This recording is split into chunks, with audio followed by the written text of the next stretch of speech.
Le Grand Matin Sud Radio, 7h-10h, Patrick Roger, Cécile de Ménibus.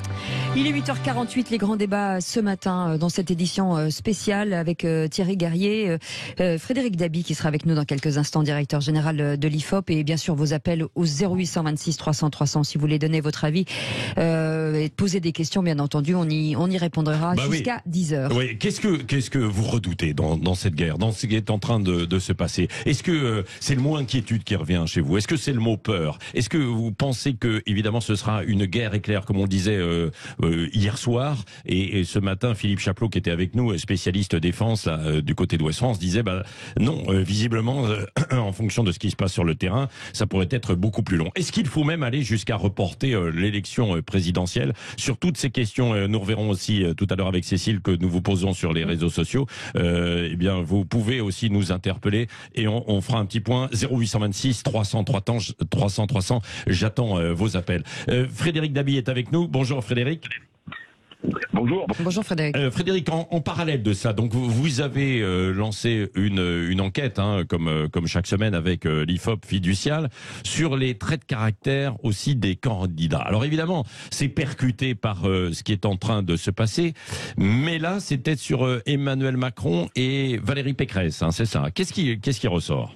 Tout à fait, c'est intéressant de voir, on a l'image d'Emmanuel Macron dans ce contexte très tendu, on voit qu'il capitalise sur son image de président sortant, de président en proie à des crises. Les deux premiers traits d'image qui lui sont associés sont des attributs présidentiels. L'autorité, c'est quelqu'un qui est jugé autoritaire à 62% et qui a la stature d'un président de la République à 52%. Notons que ses adversaires ont en gros entre 25 et 30 points de moins. Il gagne en compétences, plus 6 points sur l'idée d'un président compétent qui défend les intérêts de la France. Tout ça est porteur d'une vision pour le pays. Clairement, il bénéficie d'atouts liés à sa fonction et liés à son quinquennat, Patrick, si particulier de président des crises, car c'est quand même un président qui a encaissé un certain nombre de crises jamais vues sous la Ve République avec une telle récurrence. Et puis, on avait vu au mois d'octobre dernier des vrais déficits en termes de capacité à rassembler les Français. C'est toujours le cas, mais une très forte progression. Plus 9 points sur sa capacité à rassembler les Français, plus 6 points sur la proximité aux préoccupations des Français. On voit à quel point la crise récente, je pense que la crise ukrainienne, les tensions, ce conflit, parce que l'enquête a été faite mardi et mercredi dans un contexte très marqué par l'inquiétude des Français qu'on a vu dans d'autres enquêtes. Et c'est vrai que dans ce cadre, nous avons des gains assez importants. On voit que son image reste une image contrastée, une image très soutenue dans son camp, mais également à droite, voire par une partie des sympathisants de gauche. Et tout ça le met, il faut le dire, en position de force à 46 jours de l'élection présidentielle. Oui, c'est ça. Force par rapport en fait aux autres et à ses principaux rivaux, quoi. Oui, parce que vous savez, la popularité, c'est une donnée. Emmanuel Macron est un président impopulaire dans nos baromètres IFOP Fiducial pour Match depuis maintenant presque 3 ans et demi. Mais la présidentielle, ce n'est pas un jugement dans l'absolu, c'est un jugement en comparaison, c'est un match de crédibilité. Et c'est vrai que la logique de distinction dont bénéficie Emmanuel Macron, personne ne ferait mieux que lui sur toute une série de sujets, va être sans doute, on entendra vos réactions, celle de Thierry Garrier, maximale sur ces questions internationales où les Français peinent à imaginer ses adversaires sur cette scène internationale. Oui, Frédéric, est-ce que ça peut, question un petit peu plus large, est-ce que évidemment ce qui est en train de se passer peut avoir un impact aussi sur les intentions de vote, mais d'une façon générale, vous pensez que là c'est difficile en fait de le voir pour l'instant parce que c'est tout frais et et c'est chaud et on est encore dedans, mais dans ces conditions, vous qui avez l'habitude la longue expérience en fait des études d'opinion. Oui, alors vous savez, on est sur quelque chose d'inédit. On a vu des présidents aux prises à des guerres, François Mitterrand avec le Koweït et puis l'Irak, à des attentats, François Hollande dans cette terrible année 2015, mais pas à moins de 50 jours d'une élection présidentielle. On est sur de l'inédit, on est sur de l'hors norme. Je pense que l'effet drapeau, c'est-à-dire le pays qui va,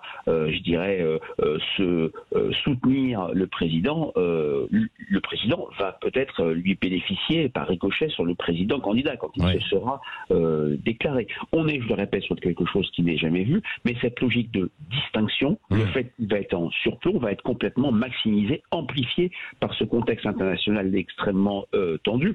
Les reproches, on en parlait ensemble la semaine dernière, d'un président qui ne descend pas dans l'arène, qui ne veut pas débattre avec ses principaux adversaires avant la fin du premier tour, vont perdre beaucoup de leur force dans un contexte de guerre. Voilà. Non, mais bien sûr, d'où même les questions qui sont évoquées par certains qui vont jusqu'à se dire, alors évidemment c'est trop tôt, mais est-ce qu'il ne faudrait pas reporter l'élection présidentielle ?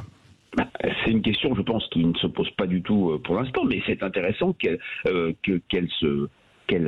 soit en filigrane, bien sûr, dans le débat. Mais on est quand même sur un quinquennat où on s'est posé la question de reporter les municipales, on s'est posé la question de reporter en juin dernier les élections régionales, elles ont été reportées d'une semaine, et là voilà, et vous savez ce qui est très très inquiétant, c'est que beaucoup de Français auront l'impression que la campagne aura été une campagne tronquée, qu'elle n'aura pas eu vraiment lieu, et tout ça, qu'est-ce que ça fait ? Ça peut fabriquer une abstention très forte. N'oublions pas que nous sommes dans un cycle abstentionniste jamais vu. Toutes les élections depuis le début du quinquennat ont été majoritairement abstentionnistes et que le triste record, si je puis dire, du 21 avril 2002, 28,5% d'abstention, à toutes les chances, c'est pas le mot, à tous les risques d'être battu. Oui, c'est vrai. Merci beaucoup Frédéric Dabi. On va poursuivre avec Thierry Guerrier et Eric Revel et vos appels au 0826 300 300. Oui, et juste à notre question du jour, Patrick, justement sur la campagne présidentielle 2022, doit être suspendue pendant quelques jours. Et vous dites non, 86%, presque 87%, avec Villeneuve qui nous dit oui, sauf si Emmanuel Macron ne se représente pas. En temps de guerre, le président doit plus que jamais être au-dessus des partis. C'est l'esprit de la Ve République. Et puis, pas mal de messages. Oui, on va les lire tout à l'heure. Et puis surtout, appelez-nous aussi, 0826 300 300. Vous avez la parole, vous le savez. Et dans ces moments-là, c'est particulièrement important de vous entendre. Et qui est avec nous ? Et c'est Mohamed qui nous appelle de Perpignan. Bonjour Mohamed.